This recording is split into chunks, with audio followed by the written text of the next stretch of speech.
یہ کچھ افراد ہیں جو اپنی بیماری سے نجات کے لیے اور اولاد نہ ہونے کے لیے کچھ عمل کا انہوں نے مطالبہ کیا ہے کہ کچھ عمل بتائیں کہ جس سے اولاد بھی حاصل ہو اور جو بیمار ہیں انہیں اللہ کی ذات بحق محمد و اہل بیت محمد شفا دے انشاءاللہ۔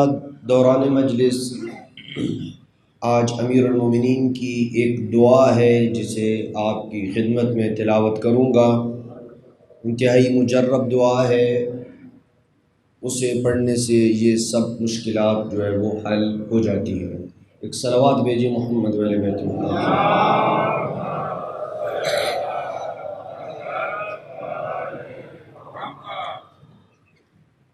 محرم الحرام کی 5ویں گفتگو علی در دعائے نبی کے عنوان سے لے کے آپ کی خدمت عالیہ میں حاضر ہوں۔ کل کی گفتگو میں یہ ہم نے عرض کیا تھا کہ دوران سفر جب پیغمبر اکرم صلی اللہ علیہ وآلہ وسلم کی خدمت میں علی مولا تھے، پچھلا سبق بھول تو نہیں گئے نا؟ امیر المومنین کو سخت بخار ہوا، پیغمبر کبھی مصلی عبادت پہ تو کبھی اپنے بھائی علی کی تیمارداری میں۔ تو عرض کیا تھا کہ جو دعائیں پیغمبر نے اس رات مانگی تھیں وہ دعائیں کون سی تھیں؟ ان میں سے 2 دعاؤں کا ہم تعارف کروا چکے۔ ایک کہ اے اللہ علی کو میرا بھائی بنا، دوسرا اے اللہ میرے بعد ہر مومن کا علی کو ولی بنا، اور آج تیسری دعا آپ کی خدمت میں تلاوت کر رہا ہوں۔ فرماتے ہیں امیر مولا فرماتے ہیں سألتہ اقسم باللہ، میں نے اللہ کو، پیغمبر فرما رہے ہیں، میں نے اللہ کو اللہ کی قسم دے کے یہ سوال کیا، واسطہ دیا، ان یجعلک منی بمنزلت ہارون من موسیٰ، اے علی تجھے میرے لیے ویسا بنا دے جیسے ہارون کو موسیٰ کے لیے بنایا تھا۔ پچھلی ساری دعاؤں میں کہیں بھی پیغمبر نے اللہ کی قسم نہیں اٹھائی۔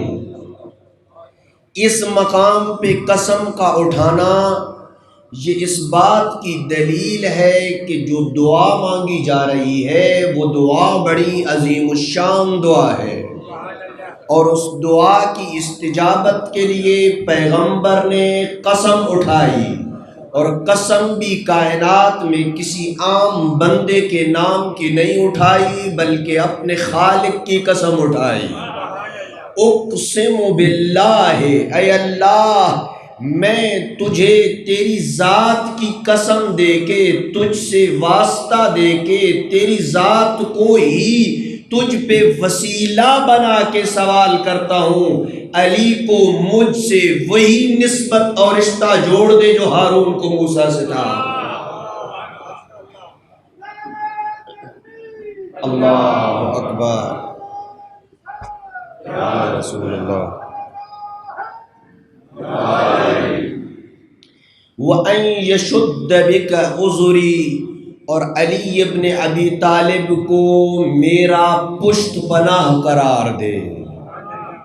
وَيُشْرِكُكَ فِي أَمْرِي، اور اے علی تجھے میرے امر نبوت اور رسالت میں میرا برابر کا شریک قرار دے۔ یہ دعا مانگی ہے پیغمبر اکرم صلی اللہ علیہ وآلہ وسلم۔ اب قبل اس کے کہ میں اس دعا کی شرح کی طرف جاؤں، ایک سوال آپ کی خدمت میں اہل علم بیٹھے ہیں، علماء کو سننے والے بیٹھے ہیں۔ 1,24,000 انبیاء میں سے، بلکہ 1,23,900 پیغمبر کو نکال دیں تو کتنے بن جاتے ہیں؟ 999 انبیاء بن جاتے ہیں۔ پیغمبر اکرم نے اپنے بھائی کو اپنے ساتھ تشبیہ دینے کے لیے فقط ہارون اور موسیٰ کے رشتے کا اختیار کیوں کیا؟ اور بھی تو انبیاء گزرے ہیں یا نہیں؟ ان کے بھی اوصیاء ہوا کرتے تھے یا نہیں ہوا کرتے تھے؟ ہر نبی کا کوئی وصی اور جانشین تو ہوا کرتا تھا یا نہ ہوا کرتا تھا؟ لیکن خاتم الرسل نے انبیاء کے اتنے بڑے تسلسل سے موسیٰ و ہارون کا انتخاب کیا تو کیوں کیا؟ آخر وجہ کیا ہے؟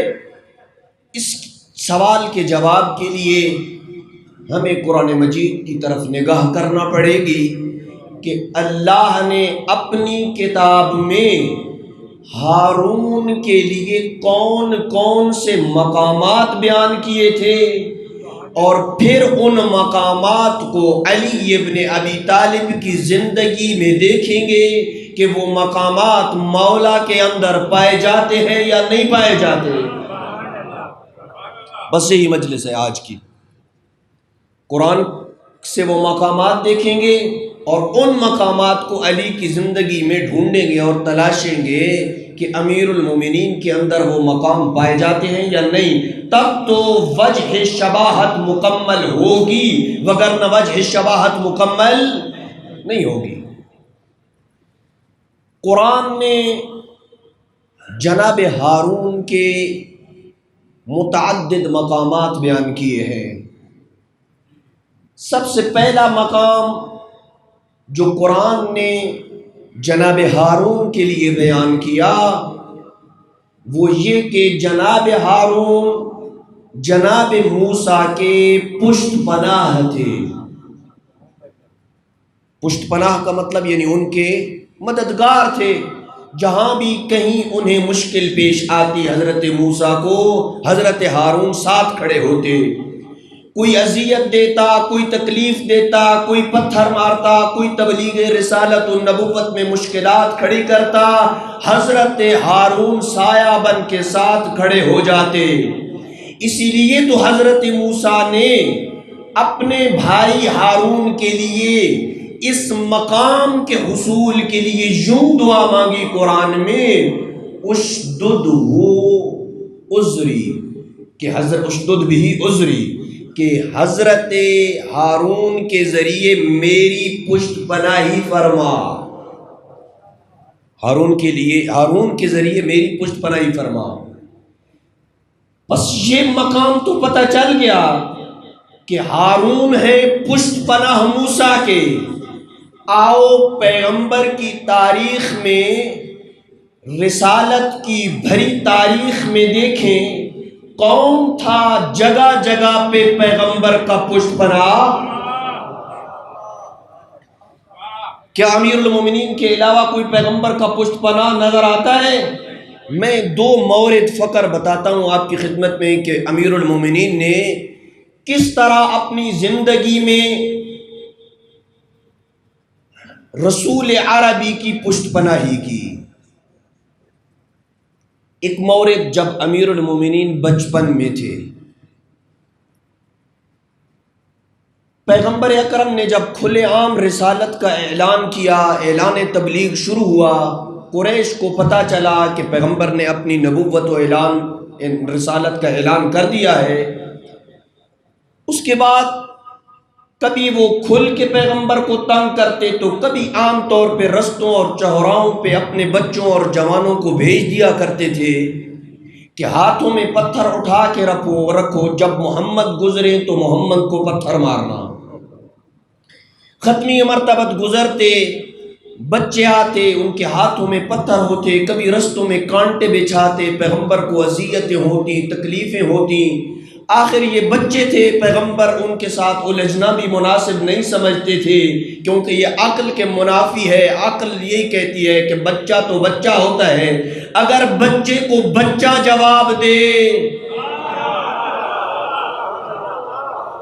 پہنچ گئے، بڑا سمجھدار مجمع ہے، بچے کو بچہ جواب دے تو کوئی نہیں کہے گا کہ بچہ تھا۔